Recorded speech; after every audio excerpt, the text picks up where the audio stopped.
Good evening, ladies and gentlemen, and welcome to the 713th edition of the Feuerstein's Fire American Soccer Show. I'm your host, Daniel Feuerstein. I'll give you an American perspective of our clubs, leagues, players, national teams, and other fabulous moments. Get your daily reading from me and other writers over at Beyond the 90, that's Substack.com, and locally over at BadDogSports.com.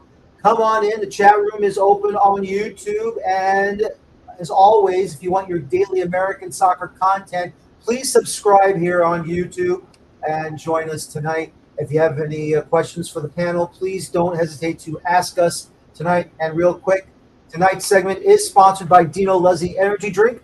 When I need that extra kick to power through match analysis and late night transfer rumors, there's only one drink that delivers authentic Italian energy, and that's Dino Luzzi. Crafted in Italy with the same passion I bring to this show, because real energy drink comes from real insiders, just like real soccer talk comes from us. And ladies and gentlemen, thank you very much for joining us tonight as we are ready to go for this great discussion, because we're going to talk about the current situation with the collective bargaining agreement with the USL Championship League and the USL Players Association. Joining me tonight from Beyond the 90, my colleague, Kartik Krishnaiyer, from the Hammer and Down podcast on Birmingham Legion, Kaylor Hodges. We have the producer of the Orange County SC Soccercast, Mr. Andy King. And joining us again, now he's backed up, the one and only John Krysinsky from Pittsburgh Soccer Now. Gentlemen, thank you very much for joining me tonight. We're going to have some great conversation here. If I could just say this, Kartik, you've written about it. I've written some things about the situation with the CBA. And to me, honestly, if we can just go ahead and say this whole situation right now, and obviously there seems to be some positives here and there, but the real concern is we may not have the season start on time. And right now we're just already maybe a month and 2 to 3 days away for this brand new season to start. And of course, we know the Riverhounds have wanted to defend their title. The other clubs are trying to knock them off to make sure they don't defend their title. So from what you have read and what you've written and heard, what's going on right now inside the negotiating room between the Players Association for USL Championship players and USL as a whole at this point in time? Yeah, thank you, Daniel, for having me and having this important discussion with all of us here. Unfortunately, what has happened in the last few weeks is we've had stagnant progress in the negotiating room, if not some backsliding. So let me try and make this as succinct as possible and do this as quickly as possible. There are several issues separating the management of USL. And I want to stress that's the management of USL, which is structured differently than every other football league in the world and every other professional franchise-based sports league in the United States. The owners of the individual clubs do not own USL. So when we're talking about negotiations, we're talking about negotiations with Paul McDonough, Justin Papadakis, Garrett, who's the legal counsel at USL HQ. We are not talking about the owners like we would talk about in other labor disputes. So let's establish that first. So the issue separating HQ and the players right now are licensing fees, where they're very, very far apart. They are the issue of healthcare. Now, there are many clubs in the USL that offer good healthcare plans to their players and to their staffs, to their front office staff. There are other clubs that do not offer healthcare. It's very a la carte. It's done on a club-by-club basis. There is a difference of opinion on the floor in terms of the minimum compensation. And remember, when we talk about compensation in USL, we are not talking about straight salary. We're talking about compensation, which could be just straight salary if clubs don't offer anything else, or could include healthcare, could include housing. And then there's a fourth issue that's, I think now the poison pill that's been inserted, which is in the previous CBA, there were a total of 3 mutual terminations clubs could trigger with a player they wanted to terminate on a guaranteed contract, 3 per 2 seasons. So you could use 1 in 1 season, and then you would have 2 for the next season, is how it would work. Or if you used all 3 in 1 season, then you wouldn't have any for the next. Now, USL HQ wants to throw in, apparently, from what I'm told by the union, and keep that in mind. I heard this from this part from the union, so they might be pushing a particular narrative.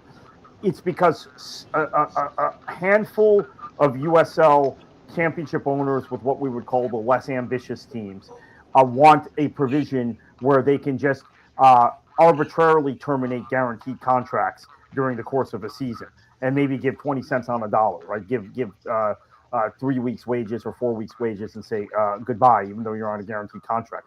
That is effectively a poison pill that got thrown into the negotiating room in January. We had those other 3 issues I mentioned that separated the players and the league. And when the CBA expired December 31st, now we have a 4th. Kaylor, let's go to you now. When you hear that news about what's been going on in the negotiating room between USL and the Players Association for the Championship League, in your mind, what's the chatter around Birmingham right now? Is there nerves going around saying we're scared that we may not have a season to start off? I mean, we all know what goes on in downtown Birmingham at the Progressive Stadium. What the situation is at this point in time that you feel that what Kartik said and what you've heard and what needs to happen to make sure that this season does start off properly? Well, the conversations that they're having at local clubs versus the conversation they're having nationally feels very different right now. Doing the USL show and kind of getting that national lens versus my local lens that I have in Birmingham, it's a very different conversation. On the Birmingham side, they have been very forthright and very early on to give a lot of player protections and a lot of things that were very, I don't want to call them very pro player. That'd be a little too kind to my club. But they were like, in terms of getting the CBA signed and coming to the table and saying, we're going to get this done. From neutral reports, this is not even from Birmingham. This is from national sources that I really trust. Birmingham was one of the first few to go to the table and say, we'll sign it. And they've been known to give some of the higher contracts. So on the Birmingham front, they're not too worried. On the national front, the conversations that I've been having with owners around the league and specifically the USLPA, just kind of loose conversations I've been having with those groups. The biggest thing about not having a quote unquote lockout, right, is because right now they are all just operating under the old CBA, will continue operating under the old CBA as long as they continue to negotiate in quote unquote good faith. As long as negotiations stay in quote unquote good faith, then they will continue going on as normal. If things are still moving in positive directions and nobody's stalling things or nobody's adding poison pills, for example, then they could take this thing all the way to the USL Championship Final 2026. And it's no big deal. They'll continue operating in that way as long as things are in quote unquote good faith. The moment things like poison pills are thrown into the mix, the moment that somebody stops coming to the table, or from what we have heard, certain clubs not even coming to the table at all, period, that's when good faith stops being enacted. So in Birmingham, they're not very worried because they know they've been, as I don't want to overuse this term, but quote unquote right side of history. Right. They feel like they are doing things right by the players. And from what I hear from the PA, loosely, it's about the same. I think on a national lens, that is the word. That's the thing that I'm looking out for, is that good faith argument. Mm-hmm. No. And so far, that's the hope we all have. Continued good faith negotiations, and hopefully they can hammer out a deal as quickly as possible. But if it continues on into the new season, hopefully that won't put any issues going into this brand new season once March 6th comes around. Andy, we'll go to you first. Obviously, Orange County, not always known for those little issues here and there. Of course, we all know the situation with the championship soccer stadium back in the day, but this seems to be a little bit more bigger. I mean, what have you heard over in Orange County in Irvine, and what has Dan Rootstein told you or told the supporters, especially your fellow podcasters on the Soccercast, about this entire situation?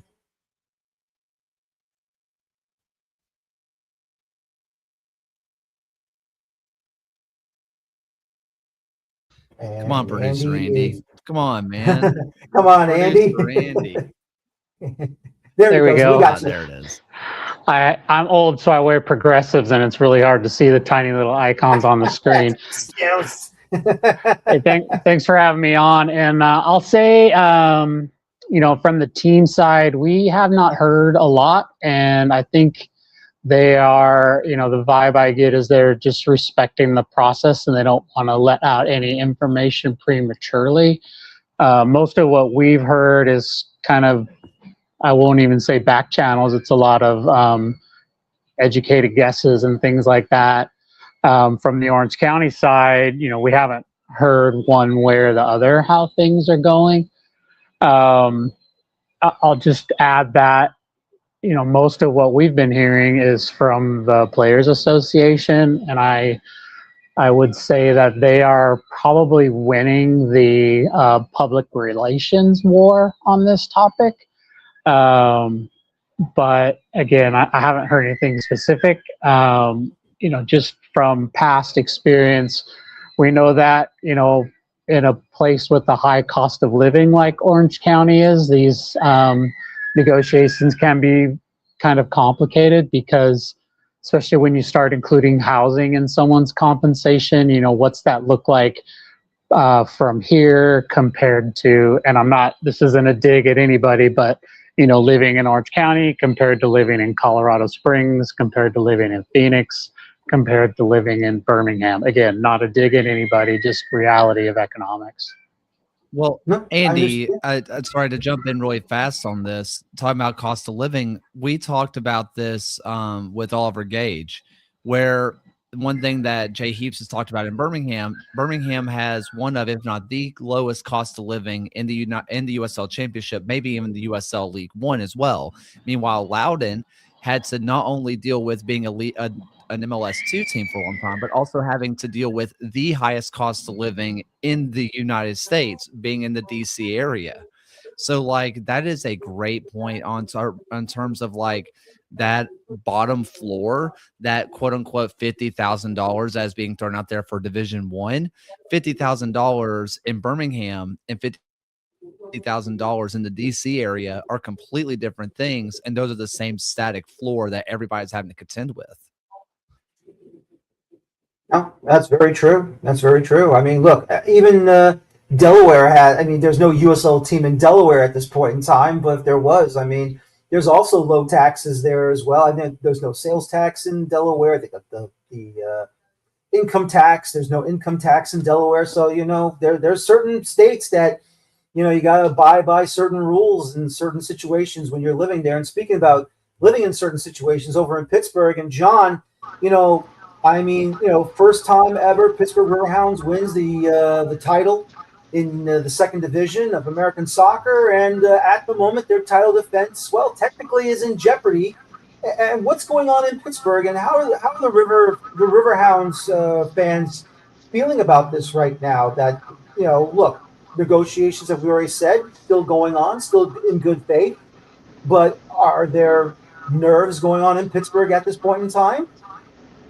I'll be honest, it's been very quiet, and I will say this: the fan base, if you want to look at the hardcore fan base, the Pittsburgh fans, the Steel Army, have been very pro player through the past 6 to 8 months, especially. They've, you could even look at some of the issues that were bubbling under the surface in terms of maybe what was going on with Bob Lilly as the head coach, and how things transpired, and the Steel Army and the were very pro player. I will just say that through that entire process. And the other thing that's fascinating, it's just absolutely fascinating, is that when I interviewed the executive director of the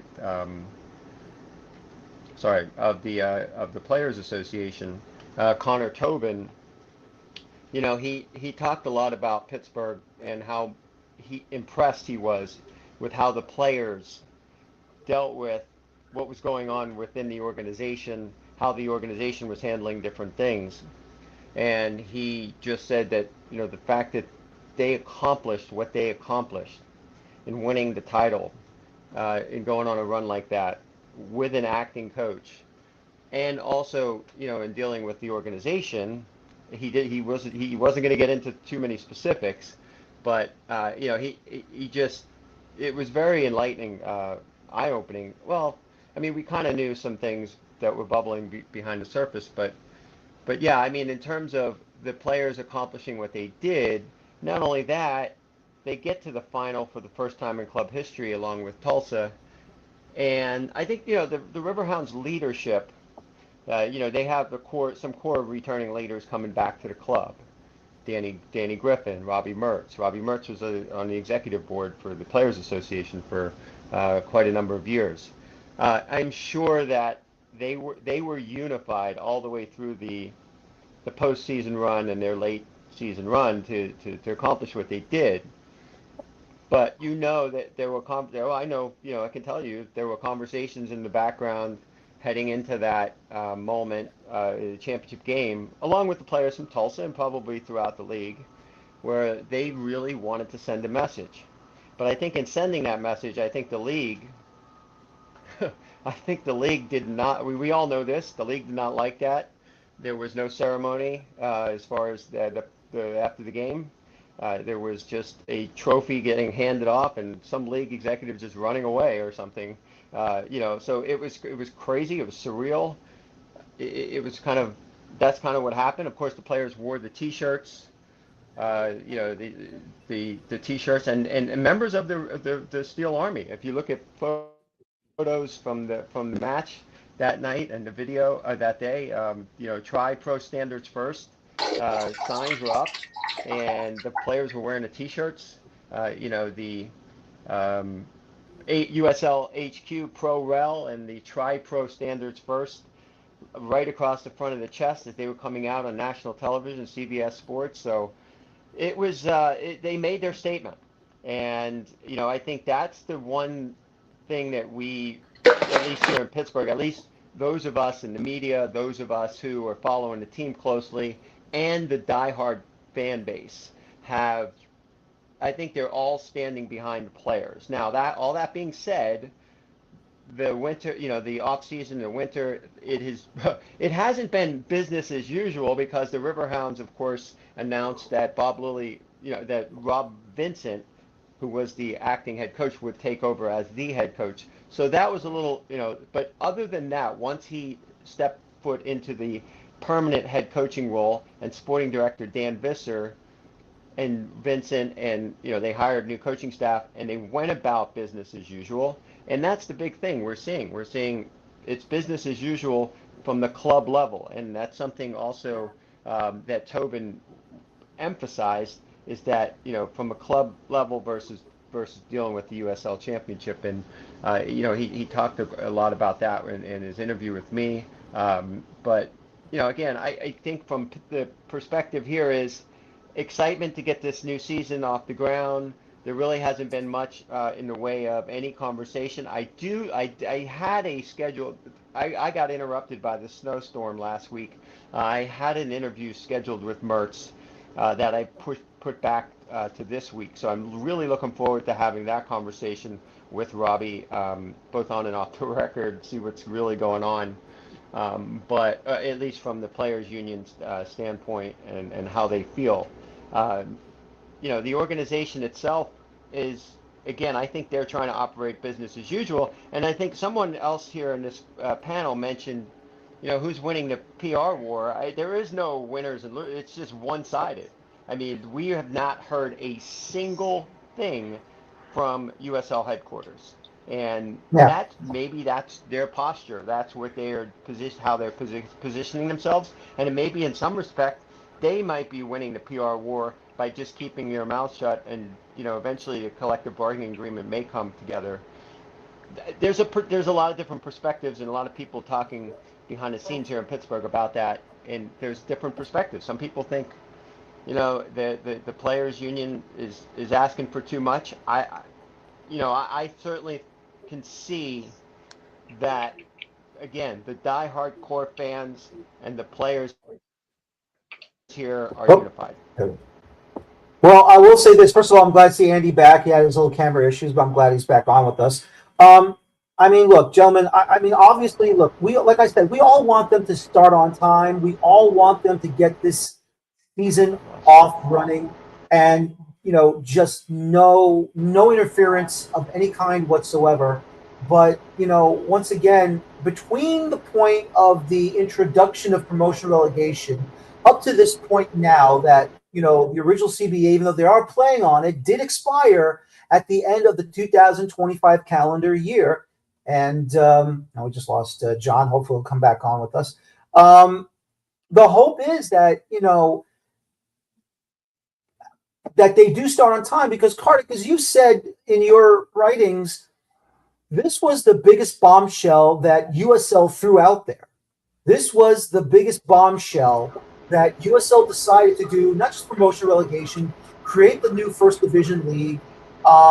And, to me, it's like, why did they worry about that sort of stuff when they still had negotiations to do with this collective bargaining agreement that they had to get done right away? I don't understand why Paul McDonough had to rush into this, bringing out Pro Rel and the new First Division League when this CBA situation should have been hammered out right away. No offense there, Kate. Yeah. So, Daniel, I can't stress enough the point you just made.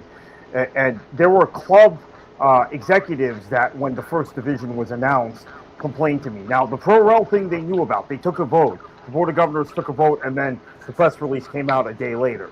But the First Division thing was a shock to many of the club executives as well. They were informed the night before. A few clubs chose not to send out the press release as a result, even though they were all told by USL HQ, send the press release out to your local media.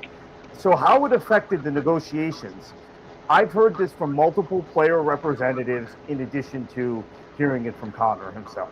So it's not just Connor's spin, it's what player reps at multiple clubs have told me, that there are these issues we talked about earlier that separate HQ, USL HQ, and the players, but they were going along on a logical timeline to get the CBA done by December 31st, or worst case scenario in January. Then these two things get thrown into the room about First Division and then Pro Rel. And if you are the players union, and actually the USL PA is actually not yet certified to represent that D1 league, well, because it doesn't exist, but they're not the certified union yet, at least for that. This throws a real monkey wrench into negotiations, especially when you're going to do a longer-term CBA. Some of the clubs, and we can presume a club like Sacramento, a club like Indy 11, a club like Lou City will be in the new Division 1 or USL Premier, as we now know it will be called. So because you're representing those players, it creates a little bit of a problem to go back to the table after that's been thrown out there and negotiate an agreement without knowing what D1 and Pro Rel will look like. Now, in fairness to USL HQ, my understanding is they have given the players a little more detail about what the D1 will look like and what the promotion and relegation potentially could look like than the public knows, or that, quite frankly, a lot of executives at individual clubs know, which maybe that's not a good thing. But still, that created an issue, and Paul McDonough, every time he gives an interview to The Athletic about promotion and relegation, and Division One, it creates more kind of backlash among players, saying, okay, these guys are talking like they have this incredible structure, this incredible business, yet they're not paying us a living wage in some places. In places like Orange County, in places like Monterey Bay, places like Oakland, it's much more expensive to live. So they're not paying us a living wage. Some clubs are not covering our health care. And there are good clubs and bad clubs. I'll say, Kaylor, you're absolutely right. Birmingham has been a leader in this, partly because Jay Heaps himself is a former player and was a player rep for his club for New England with the MLS PA back when he was a player. So he understands a lot of these issues and the player perspective better than some executives at other USL Championship clubs, quite frankly.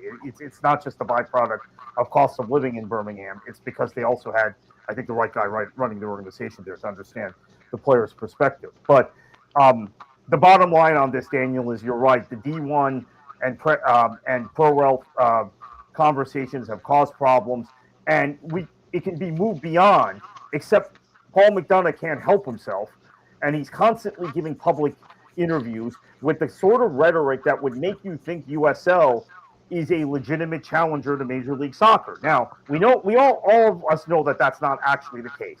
But if you're representing that publicly in order to try and get investors to buy in to the Division I league, then you can't complain when the players say, pay us a living wage, cover our health care, and let's have better playing conditions and working conditions for ourselves. Exactly. Kaylor, I know you have to get out very soon, but if you have any final thoughts, please go ahead. Yeah, I have a couple things. First, I want to talk on something that John said earlier. I was at the USL Championship final, and there was just the USL CBA posturing that was happening there, like going up to around the stadium and being around some higher end folks, being around some of the higher ups, right? Going into the presser areas, there was tension. Like, it was really tense around One Oak Field, and hearing a lot of the conversations, the whispers that were happening around there. It was intense. But there was a couple of things that John said, talking about like them being so proud of Pittsburgh and like, wow, what they had done. There were several comments made to both myself and John Morrissey, USL Tactics, on social media of, there is no question that Pittsburgh got hot when they did. Like, there is, like, Bob Lilly was put on administrative leave, Rob Minton took over, and suddenly they're playing the most free football they have ever played in their lives. Like, there is no question about it. And without saying what they were saying it, if you're picking up what I'm throwing down here. The other part of it was the USLPA definitely has been winning the public relation battle in the sense of, like, talking about the ceremony afterward. I was on the pitch when Pittsburgh won the final. Like I was standing right in front of the Steel Army when the final penalty was scored. And one thing that happened was the way that it was told to me about the ceremony situation was the CBS was going to college football, and they needed a trophy lift on TV. They didn't have enough time to set up the full thing to have the trophy lift on TV. And from my perspective, where I was, that seems like it's pretty accurate in the sense that they were looking for Danny Griffin. Like, they were yelling into the Steel Army horde that I was in the middle of, like, we need Danny right now for the trophy lift. They're like, we'll get Danny away from the fans. We need him for a trophy lift. And they got it on TV, and then they went on. Now, this goes to what the USL has been struggling with, and it's what, like, we've been talking about all day here, is having a little bit of foresight, right? What they could have done was have the trophy lift on TV, then put up the stuff and done the proper trophy lift for the players, for the fans. They didn't think that far ahead. They said, we did our trophy lift on CBS, now we're getting out of here. Yes, it's awkward because you had two trophy lifts. But again, it's just one of those things of, like, if you just thought this one through just a little bit, we wouldn't have these conversations of, why was there no proper trophy lift? Maybe the answer was CBS going to college football. That's probably accurate, but they could have avoided the second part by doing a proper one. In terms of Pro-Rel, this is something that I think is very important to talk about when talking about the CBA. In order for Pro-Rel to happen, the CBA, a new CBA, not this CBA, another CBA after this, has to be signed and rectified, because it is, according to labor laws, this is a change in the workplace environment. Going up and down a division is a change in the workplace environment. There is also a little bit of backstory with this. Check out the USLPA versus Charlotte Independence in relation to Enzo Martinez. Charlotte Independence self-relegate. They go down. They weren't going to pay Enzo Martinez what he was worth. Conversation was they were going to try to pay him a League One salary. He signed a USL Championship contract. They weren't going to pay him that. USLPA goes to court on his behalf. He gets his money. If a team relegates, the USLPA is going to have to do this constantly unless a new CBA is signed. Not this CBA, the CBA after this. And it's going to have to go from Premier to Championship to League One. It's going to be one unified CBA. There's another side to this as well, which is the USL Super League side, the women's side. Now, the women's side is already kind of running under their own self-imposed rules, not a proper CBA, but they are doing things right from what I'm hearing from the players over there. But one thing that when we talked to Betsy Howe several years ago, she had talked about how at the time the Super League was supposed to be a second division league, not the first division league. And they were going to run the same exact CBA as the men's. They were going to run equal pay, equal rights, everything equal across the leagues. Wonderful. That's great. So are they going to do the same thing with USL Premier? Because if they bring in a USL Premier CBA, from the USL's own words, they're also going to be bringing that same CBA to the USL Super League. But if somehow that's a downgrade for the Super League, then is the Premier going to be even better? Hopefully so. But this has created so many more problems for themselves because, as we say on the USL show, the USL loves to announce crap. It's their favorite thing to do. They love to announce things. They don't know what they're announcing. But do you guys remember when USL was going to Atlanta again? Of course you don't, because they just love to announce things. They love it. It's their favorite thing. So this is just another situation where they're announcing stuff. Now, like I've said, everything I've heard is that conversations are still in good faith. I'm not worried about a lockout yet, but if things keep trending the way that they are, where certain clubs are still not coming to the table, and some people are saying that they're not coming to the table because they know that the CBA isn't close to being done. But even so, like, as long as it's in good faith, we're going to have a season, and I'm excited to be back to it because being in Tulsa for the final, it made me so excited to be around soccer again, and it made me just really excited for what the USL is building because the atmosphere of One Oak was special, and that can be the standard across the USL. It doesn't have to just be the final. But, yeah, I got to go after that, but thank you for having me on, and cannot wait to listen to the rest of this. Absolutely. Thanks again, Kaylor, and I'll talk to you soon. That's Kaylor Hodges, USL show, as well as his Hammering Down pod. Thank you again, Kaylor. Have a good night. Thank you. All right. And now we're back here once again with Kartik Krishnaiyer, Andy King, John Krysinsky. It is now a 4-person show tonight. But anyway, and Andy, after what Kaylor says, I mean, what would that do for a club like Orange County? Now, obviously, look, I'm not against having promotion and relegation in American soccer. Do I think it needs to happen? I think it needs to happen. But as I've always said, other elements need to come in.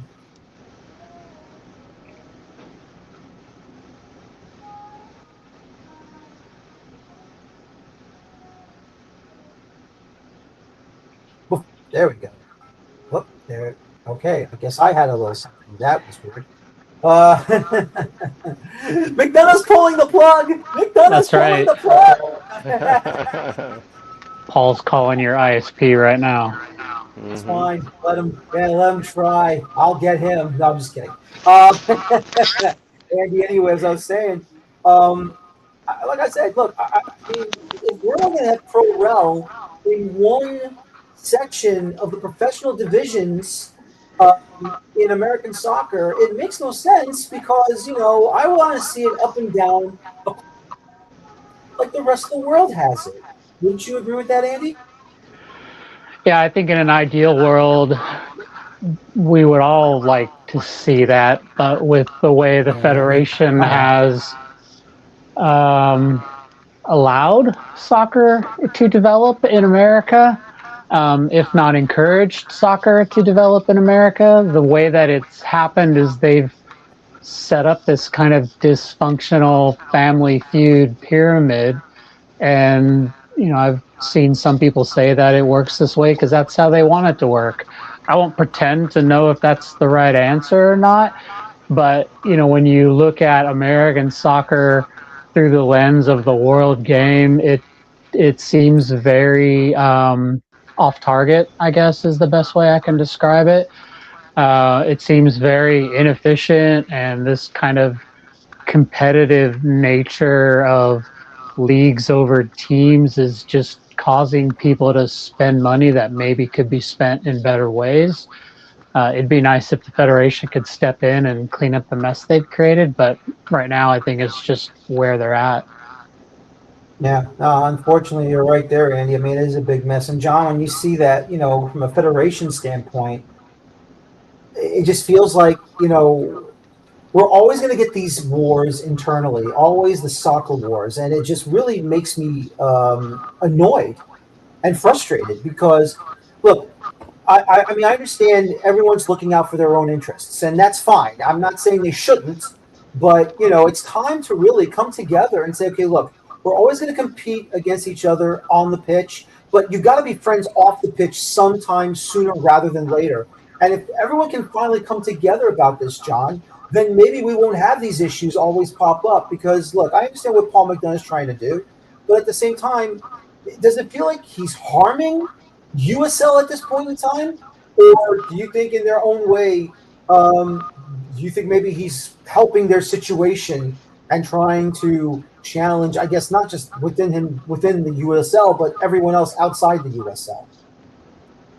Well, I think it's a classic corporate, uh, it's a corporate PR, not PR move, but a corporate stance. You're there. I think they think that if they just hold their ground, I think they're kind of the lack of action, except to just continue to talk about, oh, we've got Pro Rel coming and we have Division One coming, and just keep going, like a broken record. That piece of it is that's corporate speak. It's just classic corporate speak, and the NFL has been guilty, of this, and some of the other bigger leagues have been guilty of this over the years. And it's when it comes to dealing with, especially player negotiations, I think they just feel like they hold the cards. I think they just feel like in these cases that they hold the cards. I think, but again, hearing, that if you hear about what transpired in Tulsa that day and the whispers and the actions speak louder than words, right? So the actions of the Steel Army, the actions of the players, and what was said, and how everybody felt afterwards, like there was a disconnect.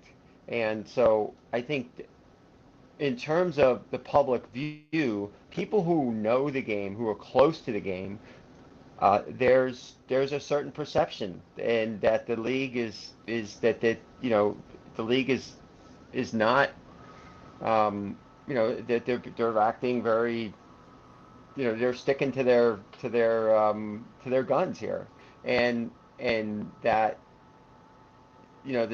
I think that they will come up. There will be some sort of, for this particular CBA coming up. I think there will be some sort of middle ground that will be found, just so that they could push forward. But I think the big one as mentioned earlier, I think it's if and when this all happens with Pro-Rel and D1, that unified CBA, especially in terms of Pro-Rel, and you got players that might be moving up and down a bit more, that has to absolutely be addressed. They don't think they can move forward with that. But again, are they positioning themselves for for corporate sponsorships and television revenues and all those things? Like, that's why they have to kind of put on this front. And I think that's what they're trying to do. They're trying to establish themselves, as a legitimate corporate entity that can take on Major League Soccer, that can be looked at as a legitimate soccer league throughout the globe. And if you listen to all their, all the, all of their, everything that they describe about the league, they talk about themselves as a league, an entity. We're the fastest growing league in the world, and that they, all their promotion and marketing, that they put out. It's all about that they're a unique, they're really making waves in the United States in terms of establishing, the just United Soccer League as this major entity that covers all the different divisions and men's and women's leagues and all this and that and the other thing. So no, they feel very strong about where they stand and what they've developed, and in terms of the but now they need to do more. They need to step up and do more for the players, and I think that's where this is. It's just interesting. I'm just concerned that the players' union, I hope they can get what they want for the players and in their best interest. But I don't know. I'm concerned long term for the players' union, but we'll see. We'll see. And Kartik, we've also mentioned this as well on Beyond the 90. Major League Soccer has officially moved the international calendar. They're going to start off with a short season in 2027 by only going 3 months, and then I guess a quick playoff, and then go into a summer break, and then start the new season end of July, beginning of August. And then everything goes uniformly like the rest of the world does. And I don't understand why USL won't make that move either, because they haven't said anything about that yet. I don't even know if they're even thinking about it, moving to the international calendar. You would like to think that, you got to make this move somehow. You got to make this move to join with MLS, and then, make everything uniformly even. Because I think you and I think many of you guys agree that if USL doesn't go to the international calendar, like MLS has already done so, there might be more problems than, what could be down the road for USL. Kartik? Yeah. USL talked about shifting the calendar before MLS did, and never acted on it.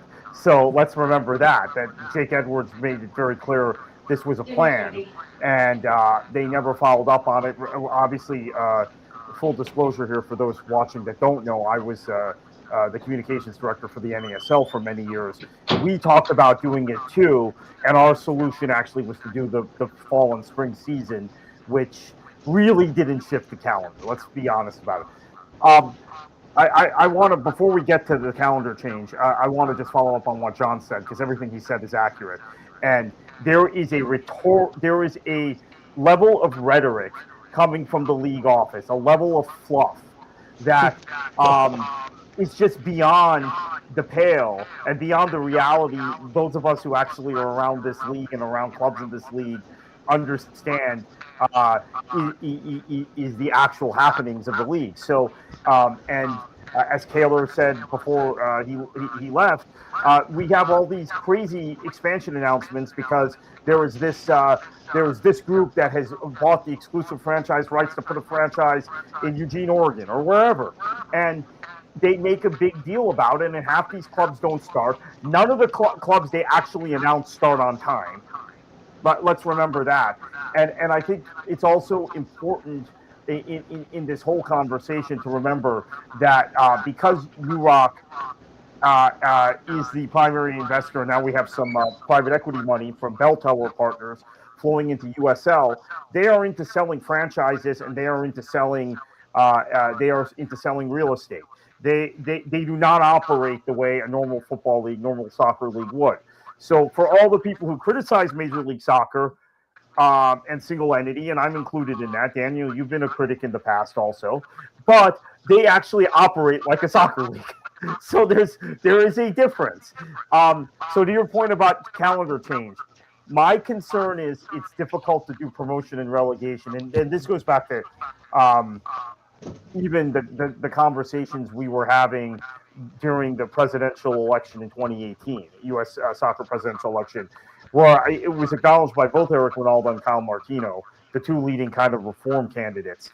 Although, of course, Steve Gans, who ran, is involved in this labor negotiation, right, on behalf of the players. So let's remember that, too. Steve was in that race.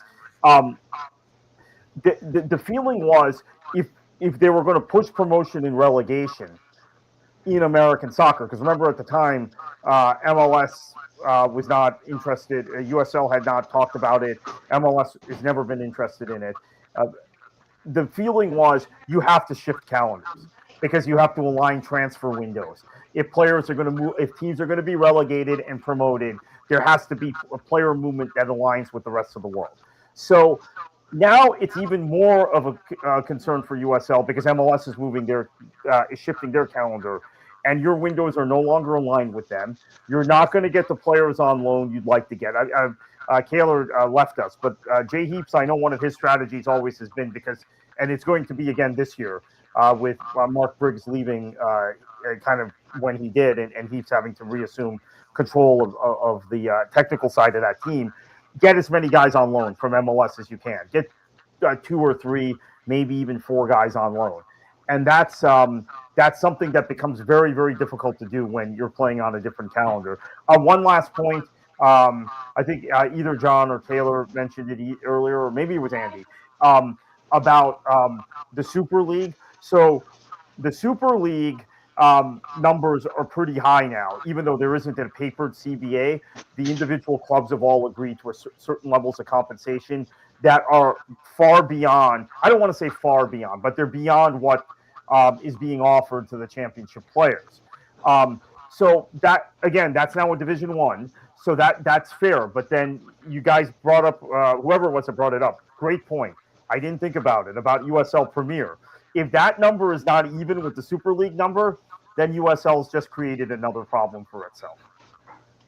And Andy, Jake Edwards, when he was the president of the United Soccer Leagues, I really thought not so much that he kept everything uniformed within USL, but at the same time, he kept everything close to the vest. He was not so much like a politician, but more like, look, I have to have a level head about what we are doing here in the lower leagues below MLS. We have to make sure that not only that we are seen and heard, but we have to make everything make sense. And do you feel that McDonough has been intentionally rocking the boat here to make USL into something? I'm not saying I don't want USL to be bigger than it is. I want USL to be successful. Without a doubt, if we have no success in the USL, then everything falls apart within the pyramid of American soccer, regardless if we have a pyramid or not. I believe Jake Edwards did all he could to make USL better, but has McDonough started, I guess, teetering on the wrong side of the scale? Yeah, I think when I compare, we call him Uncle Jake, like our cool uncle from England. Uncle Jake, I would say, under his leadership, the league and leagues, everything felt very deliberate, I guess is the right word, and everything felt very kind of planned and measured, and there was kind of this a smooth slope of progress towards, whatever the inevitable goal was. And COVID may have kind of thrown some monkey wrenches in the works there. but it does feel like recently the pace of change has been very frantic and maybe not as well thought out. I was recently listening to Connor Tobin talk about what's happening. I hope I got his name right, Connor Tobin.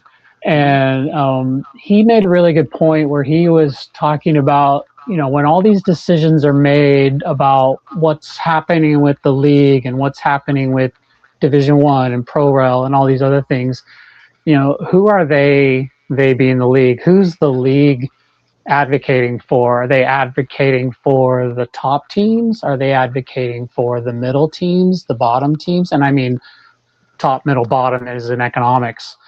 Who are they actually advocating and bargaining for even during the CBA negotiation? And that's not really clear because of the nature of how USL is put together from a business side. I think Kartik mentioned that earlier, where you've got all these different parties and who's representing who and in what what magnitude are they advocating for maybe the top teams in the league compared to the lower spending teams of the league. But in terms of the leadership, I don't want to talk bad about Paul because I don't really know him and I've only seen him on the TV. But I would just say from the pace of how things have changed, it does feel a little frantic and a little rushed. And I'm wondering how much of that is a function of a media deal, is a function of team valuations. I've been a big kind of conspiracy theorist that this is all just kind of pushing the league forward until the inevitable buyout of the league happens. But I don't know if that's true at all. That's all just my conspiracy brain kicking in. Well, I mean, I have some conspiracy Daniel, let me theories of just my own, to be jump honest in. with you, because John, I worry about the not so much the deleting of the lower leagues, but the losing the amount of clubs that may not survive after maybe one or two seasons with this whole promotion relegation situation. I mean, look, we all know what's going. We all know what happened with San Diego Loyal. As soon as MLS came into San Diego with San Diego FC, they just closed up shop. They barely even scratched any surface. They were there for like maybe 2 or 3 years. Landon Donovan was the head coach, then moved up to become part of the front office, and then afterwards it was all done and dusted. It was all gone. I mean, we've seen clubs come and go in the USL. Indy 11 at the moment is also, they're having their own issues because apparently the mayor all of a sudden took away his support for Indy 11 and gave it to some sort of hidden investor for MLS to come into Indianapolis. We haven't heard anything since then. We don't even know if there is a real investor in MLS. Maybe just saying MLS is coming just probably to scare off Indy 11 into, shutting their own doors, but they're fighting, and I'm glad they're still around. But, like Kartik has said, there are some clubs that are not at the level where Pittsburgh is, or where Louisville is, or where Sacramento is, or maybe even Detroit City right now. I mean, there's a problem here that has to be fixed somehow. Well, the somebody mentioned this earlier, and I think it's a very important piece. And the USL is very important part of the pyramid. And I think that the stability in Division 3 and Division 2 is going to be essential to a lot of what happens. I think that we're all talking about the top. Hey, look, if USL sides Premier League starts with 6 teams or 8 teams, so be it. I'm sure they don't want to do that and face MLS. But my point about that structure is probably more important than anything else, and then build it out. And some good points too also made about, hey, what about the fact that maybe in the last couple years it just feels like things that the incremental growth that has made the USL so successful is, maybe they're getting away from that a little bit. So I'm there's a little bit of concern there. I mean, there's some stability at the championship, stability in League One.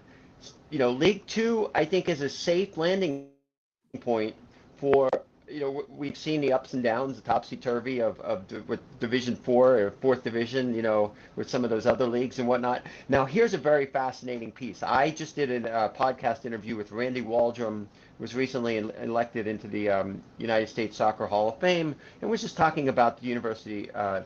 He's technical director, no longer head coach at the University of Pittsburgh, but we were talking about U.S. soccer and, in the involvement, the discussion of this extra piece where potentially with college athletics it's just insane right now what's happening on that side, and they can't figure out the NIL, they can't figure all these different things out. But in terms of soccer, with the US Soccer Federation could really, and I think they are interested in establishing some higher level and league or higher level entity where their players, they're getting paid anyway. There's nil money. They're trying to figure out ways to bring sponsorship monies and things so that these Division 1 programs that are in the Power 5 schools can exist and compete. So for example, Pitt's teams, they tout, and they probably rightly tout themselves as being at a higher level than what we would look at as USL, I'm trying to think of W League or League 2, right? So, is there a place for that league to be in the pyramid? Like, there's a lot of questions out there that, US Soccer is looking into this. There's a realistic possibility that, at least on the men's side, that something is going to happen, maybe later this year, maybe next year, where that becomes a piece of the soccer pyramid. So that, I would just be fascinated. But what's interesting too is if that happens, or if whatever happens with that, they're also talking it's a fall spring proposition, which also goes in line with the MLS calendar, which also goes in line with MLS, in terms of the super draft and, everybody getting on the same page. And I think that's why U.S. soccer might be very interested, because, look, like at the NFL and the NBA and some of the other big leagues that do the drafts are in line with the seasons. They're all on the same page, but not in soccer. If MLS goes to they are, as they go into this calendar. I think that's important to note, that United States Soccer will want all of the ducks to be in the same row, or as they say in Godfather 3, all our ships must sail in the same direction. So like, here we go. USL is going to be the outlier here if that happens. It's fascinating, the conversation, but I do know that they supposedly did the research, and they felt like they just weren't ready to make the move to change the calendar.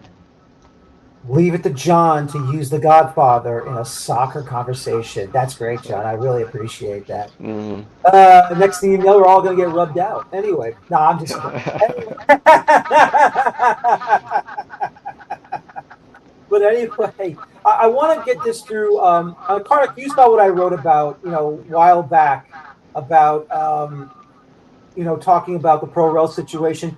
Gentlemen, Andy and John, I wrote that I felt USL went the wrong position in the ladder to create a new league. I kind of felt that they should have created a professional fourth division and named that USL League 2, and the short season teams, the national teams, bring back the Premier Development League, bring back PDL, and rename it then. Do you think it's a safer way for USL to move forward?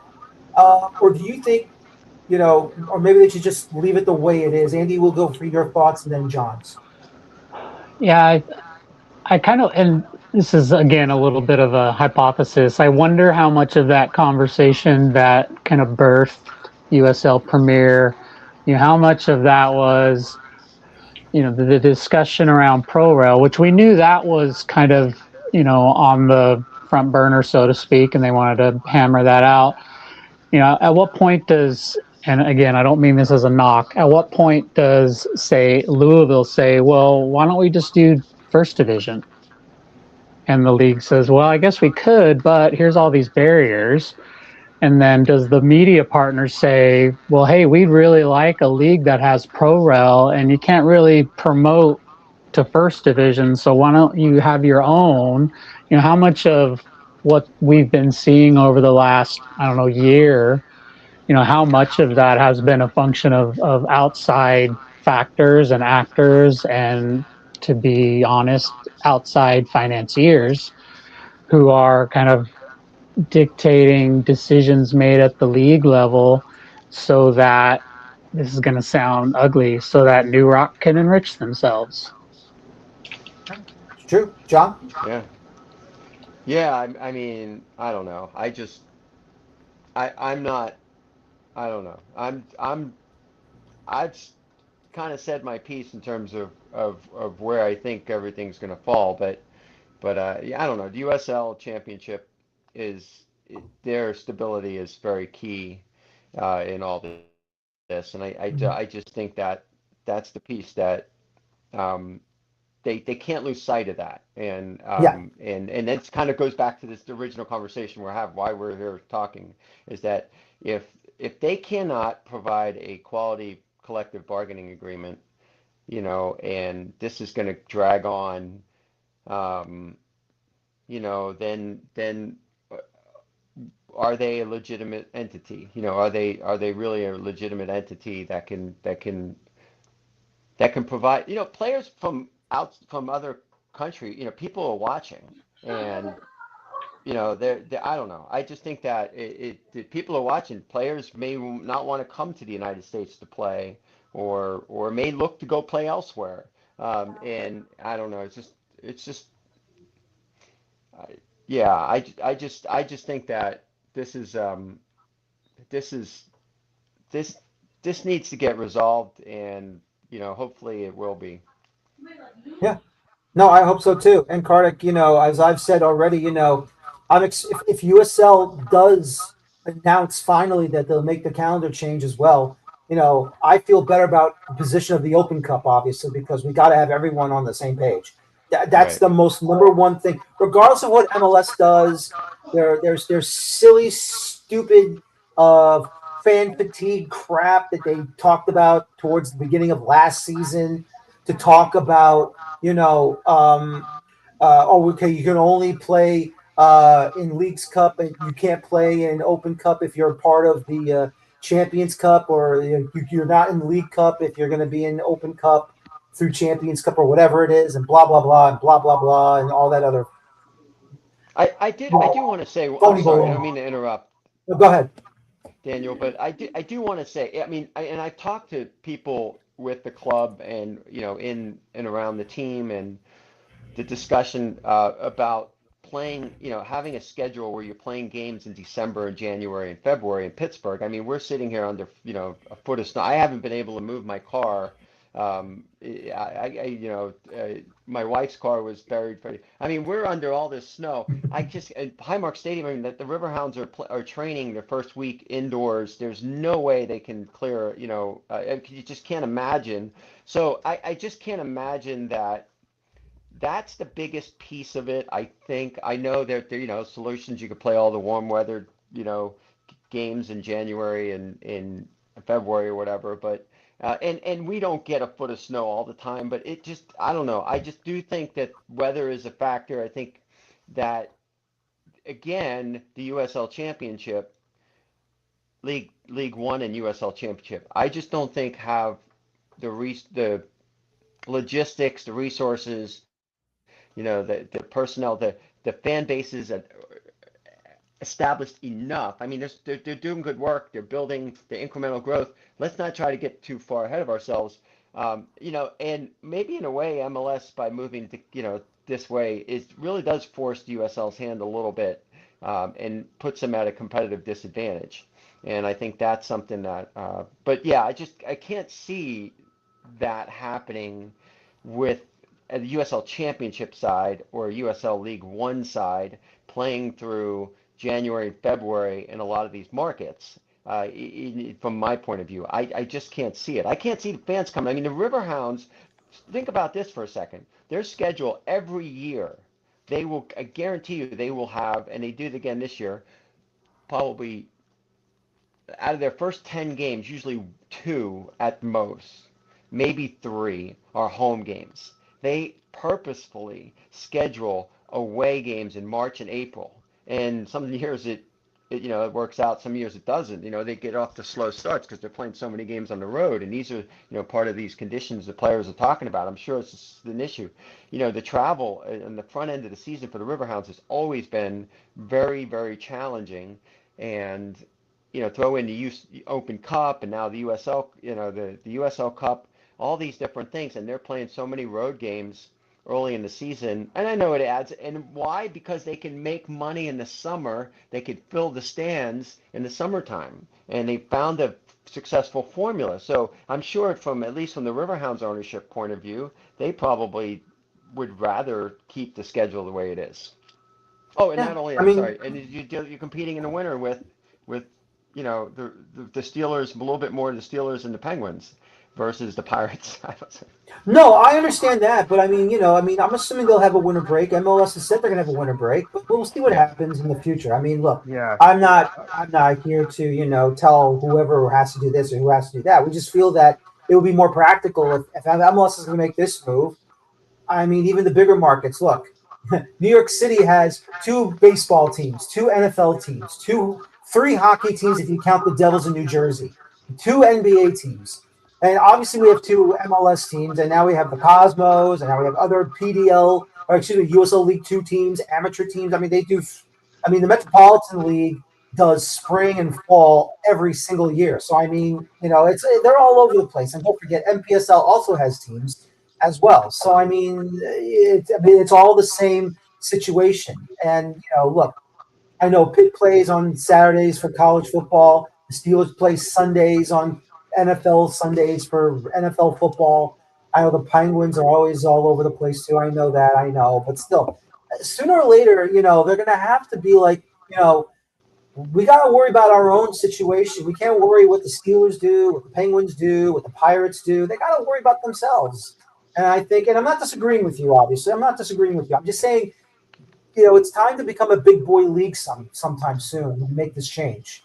That's all I'm saying. But, other than that, gentlemen, this has been a very good discussion all around. And I really do appreciate your time, because even Kaylor's time, unfortunately, had to skedaddle a little bit early. But still, though, I do appreciate all of your opinions here on this subject. I mean, look, like I said, I don't want to see a lockout. I don't want to see a strike. I don't want to see this season not start on time. I want to see it start so that, everything's all hammered out and it's all copacetic. But if they're still negotiating, they're still good faith negotiating, and you do start on time, that makes me feel good about it too. The only problem is, hopefully, there won't be a snag somewhere in the middle of the season. And that's all I'm worried about. Let's go for final thoughts. Kartik, will go to you, and then Andy, John. Yeah, obviously we're hoping that real labor strife can be avoided, and that some of the clubs that are encouraging the posture from USL HQ come to the table and change their posture. I just really quickly wanted to address the Paul McDonough versus Jake Edwards issue that Andy brought up. That is a big part of why we're where we are. And I'm not trying to personalize this. I'm not trying to be nasty about it, but it was my sense, even before I was told by multiple people, that the tone would be very different if Uncle Jake, as you put it, were still the guy that was leading the negotiation. Paul McDonough, I covered in Orlando. I dealt with him closely. You remember, Daniel, when he was the technical director of Orlando City. He's a bull in the china shop. I mean, he is really he's like Bill Peterson, who was the commissioner of the NASL, who I worked for. The second commissioner I worked for, David Downs, very different personality. That was like going from Jake to McDonough, going from David Downs to Bill Peterson at NASL HQ. And he's not a a fun guy to negotiate with. And even when Inter Miami was trying to get its stadium done in Miami and then in Fort Lauderdale, I interacted with him then covering it. And he was very, very, very difficult for the Miami commissioners and then the Fort Lauderdale commissioners and then Broward County, where they wanted to have a training facility and an academy, and they didn't get that facility that they were trying to get a hold of. Very difficult to deal with Paul McDonough. So that's one thing I would say. And then the other thing in closing I want to say is that U.S. Soccer. We talked a little bit about the pyramid here, where Pitt would fit in a pyramid, right? And if we had a women's college teams in a pyramid, Pitt would be, they would be above maybe even some Super League teams. Truthfully, at this point, with what the job Randy did as the coach there. And by the way, he did a great job when he did the Nigeria job temporarily for a couple months. This phenomenal job he did. U.S. Soccer has to stop acting like an absentee landlord with the second and third divisions. The foundation for any pyramid are going to be levels 2 and level 3. And they need to take more of an interest in this. And this is something I dealt with when I worked in the NASL. And since NASL disappeared and USL was the third division in those days, they assumed second and third division, they've had to deal with it. So in fairness, we beat up on USL HQ a lot tonight, but they are also kind of dealing with one hand tied behind their back because U.S. Soccer, who could facilitate some labor harmony, could facilitate some player standards, could facilitate a better relationship between all parties, has taken the attitude of an absentee landlord and someone and an entity that is just interested in money at this point.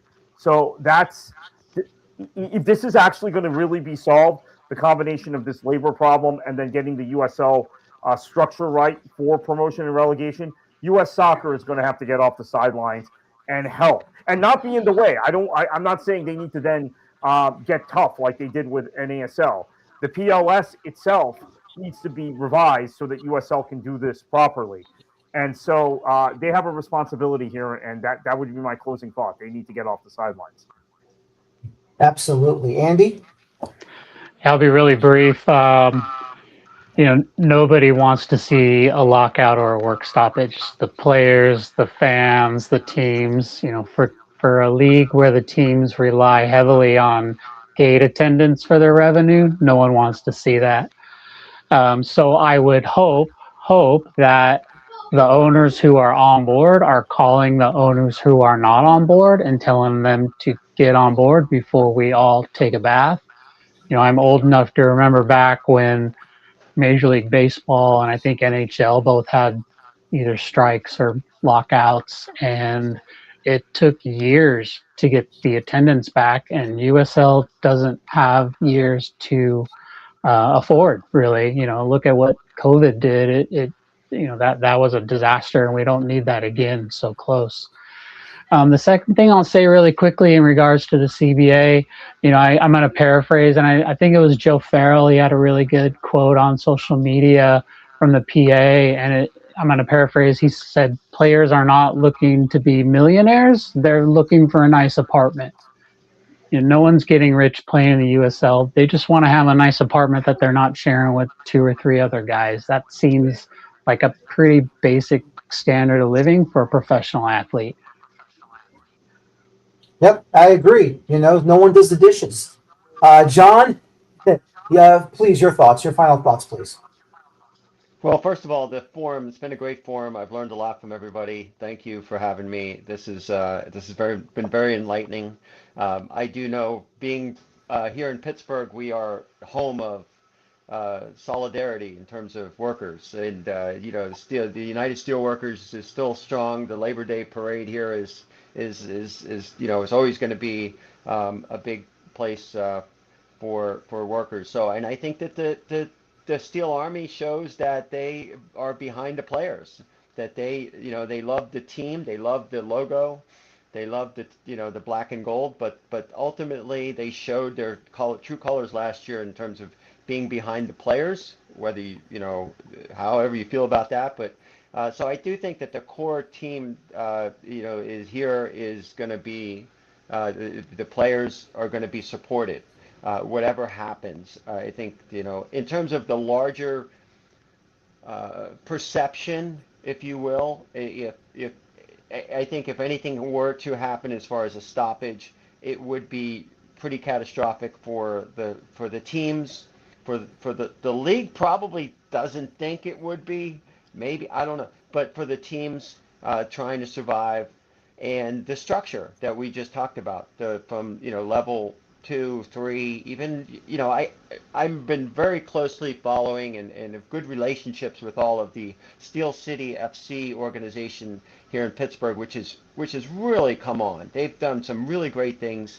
They're growing incrementally. They feel like they're doing things the right way, building a club with a community base, and they're doing some really great things. And they have moved into USL League 2 from NPSL, and they're just jumping into the USL because they realized it is a bigger ticket. But they're in that USL League 2. They may have aspirations to want to be a League 1 team someday, a club. I mean, they have to continue to grow and build incrementally. But if this pyramidal structure is not, it doesn't have the stability and doesn't provide them with the proper incentives to build and be a player into this promotional relegation piece, then it's going to be very disheartening. But in Pittsburgh, our goal would be we'd love to have a team in USL Champ, either at the top or second tier, and have a team at the third tier or and the fourth tier. That would be the vision, someday. So these are all things that we all hope to see and will hopefully will come to fruition. But right now, it just feels like they're so far apart. And I think that we'll just have to wait and see how things go. I'm very anxious to see what happens in terms of how the players when asked these questions, how the organization, when asked these questions over the next couple weeks, and we will, in the media here in Pittsburgh, we'll ask these questions, and we'll see where it goes. And again, we'll see what happens. No, absolutely. And once again, ladies and gentlemen, thank you for watching us tonight. Once again, thanks to Kartik Krishnaiyer, my colleague at Beyond the 90, Andy King of the Orange County SC Soccercast, John Krysinsky of Pittsburgh Soccer Now, and of course, thanks again to Kaylor Hodges from the USL Show and the Hammering Down Pod. My name is Daniel Feuerstein. Thank you very much for watching us tonight. And as always, please, please, please, please enjoy your football. Thank you. Have a good night. Take care. So long. And bye-bye for now. Have a good night, everybody. Good night.